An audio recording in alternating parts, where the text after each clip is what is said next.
Salut tout le monde, c'est Jérémy. Aujourd'hui, on va parler du Xiaomi 13 Pro, le dernier flagship de chez Xiaomi qui apporte quelques nouveautés comparées à la version précédente, notamment son nouveau processeur, le Snapdragon 8 Gen 2, qui est plus puissant que l'ancien, mais surtout mieux optimisé et meilleur dans sa gestion de l'énergie.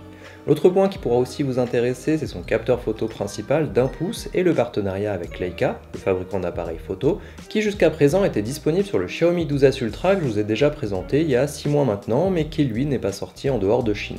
Ça sera donc le premier smartphone Xiaomi au niveau global à en profiter. Je dis bien sera car j'ai ici une version chinoise du téléphone que j'ai acheté chez Trading Shenzhen. Le Xiaomi 13 Pro devrait sortir au niveau global au moment de la MWC de Barcelone, donc début mars, mais on ne devrait pas avoir de gros changements entre ces deux versions.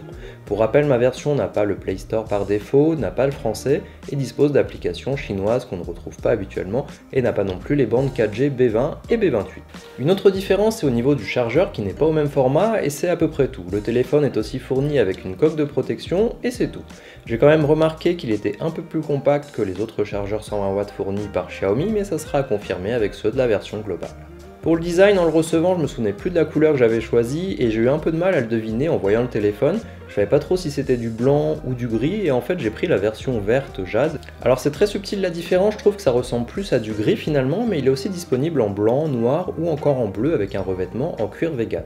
Au-delà de ça, le téléphone a un dos en céramique et des contours en aluminium. On retrouve le module photo avec la mention Leica dans le coin supérieur gauche, composé de 3 objectifs, un ultra grand angle, un grand angle et un téléobjectif, les 3 à 50 mégapixels. On reviendra plus en détail dessus plus loin dans la vidéo.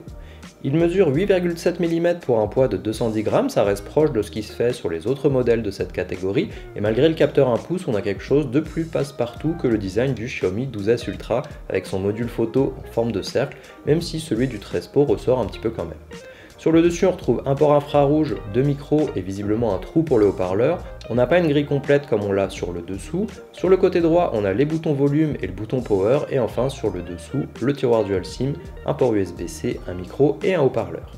Dans l'ensemble, je trouve le design sympa, on n'a rien de particulier, mais on a des matériaux qu'on s'attend à voir sur cette gamme de prix, et c'est sobre et bien fait, et il est bien IP68, donc résistant à l'eau et à la poussière.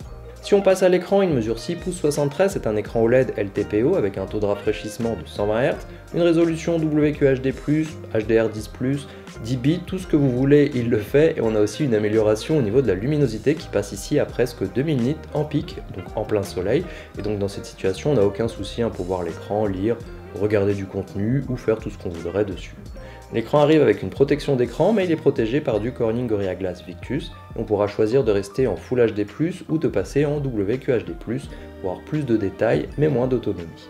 On peut choisir de laisser le système gérer le taux de rafraîchissement pour justement profiter du LTPO, ou sinon forcer en 60 ou 120 Hz, et bien sûr les paramétrages de couleurs habituels sont disponibles si on souhaite quelque chose de plus ou moins contrasté par exemple, et on a aussi la possibilité d'adapter la couleur à la lumière ambiante.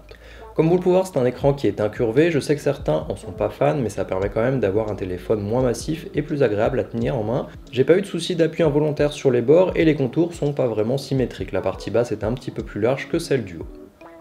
Le lecteur d'empreintes se trouve sur le bas de l'écran et fonctionne bien, on a donc un très bon écran comme on est habitué chez Xiaomi pour tout ce qui est lecture de vidéos, jeux ou navigation, et ici la chose en plus, ça sera cette luminosité plus importante qu'auparavant qui peut être utile si vous utilisez beaucoup votre téléphone en plein soleil.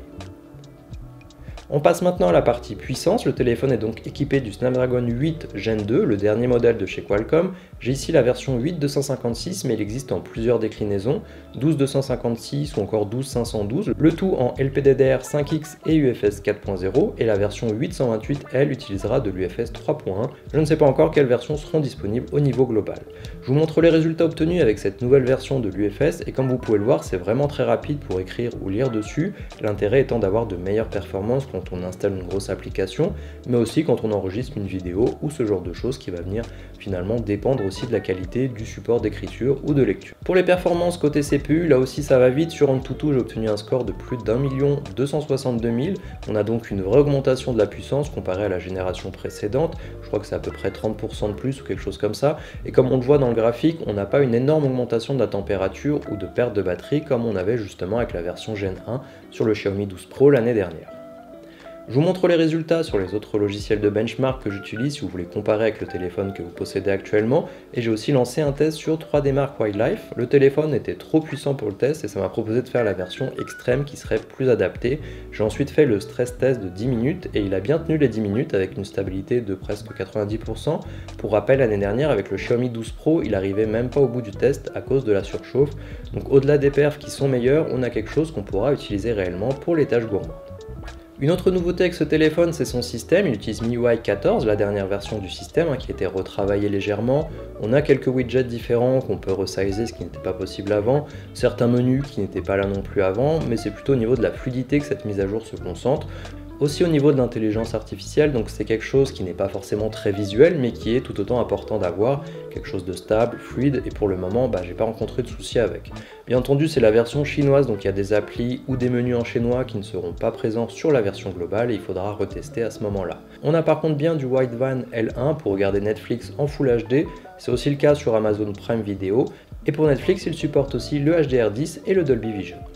Pour les jeux, forcément, avec toutes ces performances, on n'a aucun souci pour jouer aux plus gros jeux comme Genshin Impact en mettant les paramètres à fond et en 60 Hz. On perd un peu en fluidité au bout d'un moment, au bout de 20 ou 30 minutes quand le téléphone commence à chauffer et on le sent un peu au contact, mais comparé au 12 Pro qui surchauffait, on n'a plus ce souci-là et c'est un gros plus d'avoir un téléphone plus performant, il a moins besoin d'aller dans ses retranchements et comparé au modèle de l'année dernière, on n'a plus ce souci où le jeu va venir s'arrêter en plein milieu parce que le téléphone a trop surchauffé. Pour la partie audio, pas de problème pendant les appels, tout fonctionne bien, la qualité est bonne. On a bien de la stéréo, même si sur le dessus on n'a pas une grille complète comme en bas, et la qualité est bonne. Ils sont peut-être moins forts qu'avant, et on n'a plus cette mention Harman Kardon qu'on avait sur les modèles précédents. Et je vous mets un exemple tout de suite pour que vous puissiez juger de la qualité.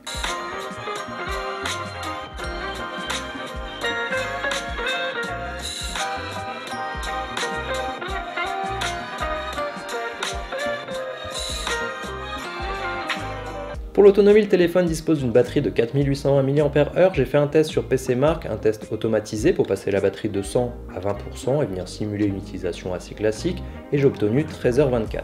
J'ai pas fait attention, mais par défaut la résolution était en Full HD+, avec le taux de rafraîchissement par défaut, donc si on passe en WQHD+, bien entendu qu'on aura moins, plutôt autour des 10 heures probablement.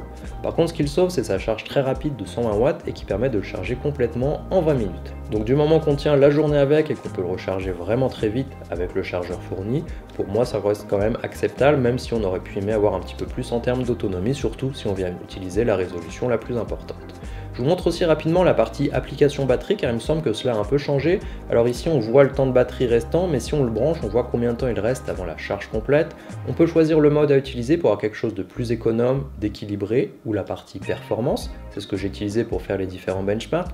Et on a un autre onglet si on peut dire où là on va voir la qualité de la batterie, sa température, combien de fois on l'a chargé aujourd'hui, et plus bas on va pouvoir booster la charge pour aller encore plus vite, mais avec le risque que le téléphone chauffe. On peut activer la charge sans fil inversé, optimiser la recharge et même créer des tâches automatiques qui vont se déclencher par rapport au niveau de la batterie. Voilà, ça vous permet de voir un petit peu ce qui change avec MIUI 14 car il ne me semble pas qu'on avait cet affichage sur la version précédente. Pour la partie photo vidéo, comme dit avant, le point fort de ce téléphone, ça sera le capteur principal d'1 pouce qui ouvre à f1.9 et de 50 mégapixels équivalent à 23 mm. On a en plus un ultra grand angle de 50 mégapixels lui aussi, un équivalent 14 mm et un téléobjectif de 50 mégapixels, un équivalent de 73 mm ou encore zoom x 3.2 pour rester dans les termes du smartphone. Ici on va vraiment avoir quelque chose de proche du Xiaomi 12S Ultra, c'est le même capteur principal mais pas les mêmes ultra grand angle ni téléobjectifs. On aura par contre les mêmes menus et options suite au partenariat avec Leica. Je vous remets le lien de la vidéo en description car j'étais déjà entré dans les détails là-dessus et c'est pas un reproche que je fais au téléphone, au contraire ça nous permet donc d'en bénéficier en dehors de Chine, donc c'est très bien comme ça car j'étais content des résultats obtenus avec. On a aussi plusieurs filtres à disposition et par défaut on est obligé de choisir entre le mode authentique ou vibrant avec des couleurs plus ou moins saturées et personnellement je suis resté sur le mode vibrant car je pense que la plupart des gens utiliseront ce mode qui permet d'avoir des couleurs naturelles mais un petit peu plus saturées, ce qu'on essaye d'avoir souvent sur les réseaux sociaux ou ce genre de choses, en tout cas des images qui plaisent plus à l'œil. Le temps était couvert dernièrement, mais ça vous donne une idée de ce que propose ce smartphone de jour ou de nuit avec les différents objectifs. Ici on pourra utiliser le 0.6, le 1 fois, le zoom x2 qui vient zoomer dans le capteur principal et enfin le zoom 3.2 optique. En numérique on pourra aussi monter en x10 puis jusqu'à x70 mais on voit plus grand chose à ce niveau là. En mode portrait, on a aussi plusieurs modes qui vont avoir différents aspects avec différentes focales entre 35 mm et 90 mm. Là aussi c'était présent sur le 12S Ultra et les contours sont bien découpés avec un beau flou d'arrière-plan. De nuit, c'est le capteur principal qui s'en sortira le mieux forcément, c'est celui qui laisse entrer le plus de lumière et qui est de meilleure qualité. Je vous mets aussi des exemples de vidéos et je prévois aussi une autre vidéo de comparaison avec un autre smartphone où vous pourrez voir d'autres exemples, mais dans l'ensemble la stabilisation fonctionne bien et la qualité d'image est bonne et on pourra filmer jusqu'en 8K 24 fps. Voici maintenant un exemple avec la caméra selfie. Donc ici vous pouvez voir la qualité, malheureusement on sera qu'en Full HD, on ne pourra pas filmer en 4K comme sur les autres smartphones qui existent malheureusement. Donc ici dans une utilisation de tous les jours ça pose pas forcément de soucis si on veut l'utiliser pour poster sur un réseau social qui de toute façon utilisera de la Full HD. Mais c'est vrai que quand par exemple moi je l'utilise actuellement dans ma vidéo qui elle est en 4K, on voit la différence. Je suis obligé de zoomer dans l'image pour avoir une image assez grande et on perd forcément en qualité. Donc ça c'est dommage, malgré tout la stabilisation fonctionne bien. On n'a pas de souci particulier, mais c'est un problème qui revient sur tous les téléphones Xiaomi finalement. Donc ici on utilise le capteur principal, donc en 4K à 30 fps. Comme vous le voyez, la stabilisation fonctionne bien, il n'y a pas de mouvement particulier alors que je marche normalement. Et en plus sur un terrain peut-être un petit peu pas forcément très stable, mais en tout cas ça fonctionne très bien, on n'a pas de souci particulier. Ici on pourra filmer jusqu'en 8K en 24 fps si je me trompe pas. Alors après la 8K c'est pas forcément ce qu'on va venir utiliser tous les jours, mais en tout cas on a la possibilité de le faire, donc c'est toujours bien d'avoir cette option. Voici un exemple de nuit avec la caméra selfie. Donc ici malheureusement comme en plein jour on pourra filmer qu'en Full HD, donc la qualité n'est pas forcément très définie, mais du moment qu'il y a assez de lumière ça permet quand même d'avoir une bonne image. Et en plus de ça on a quand même de la stabilisation électronique qui fonctionne quand même pas mal comme vous pouvez le voir. Pour le prix, j'ai donc pris ce téléphone sur Trading Shenzhen et on le trouve entre 927 et 1177 € en fonction de la version. Je vous mets les liens dans la description et comme dit en intro, la version globale devrait arriver début mars, donc en fonction de ce que vous souhaitez. La version globale sera plus chère mais elle aura toutes les bandes 4G et forcément le français aussi au passage. Pour conclure, on a du mieux au niveau de la partie puissance, au niveau de la partie photo aussi, un design sympa et de bonne qualité. C'est vrai que si on le compare avec ce qui est déjà présent sur le marché chinois, avec le Xiaomi 12S Ultra, on n'a pas grand chose de nouveau vu qu'on reprend beaucoup de points de celui-là. Mais si on compare au Xiaomi 12 Pro, là on a de l'amélioration qui est bienvenue, ne serait-ce qu'en proposant un système plus stable. Il y a toujours des choses manquantes pour un flagship à mon avis à ce prix-là, comme la 4K qui n'est pas disponible sur le capteur selfie alors que les concurrents le proposent depuis très longtemps maintenant. Alors je comprends pas pourquoi c'est pas mis à jour, mais bon c'est comme ça. Et bien entendu on attend la version globale pour voir si des mises à jour auront été apportées entre temps. Dites-moi ce que vous pensez de ce téléphone en commentaire, je vais aussi essayer de vous faire une vidéo plus axée sur la partie photo-vidéo encore une fois, peut-être le comparer avec d'autres choses. Donc je vous dirai ça très bientôt et en attendant on se voit dans la prochaine vidéo.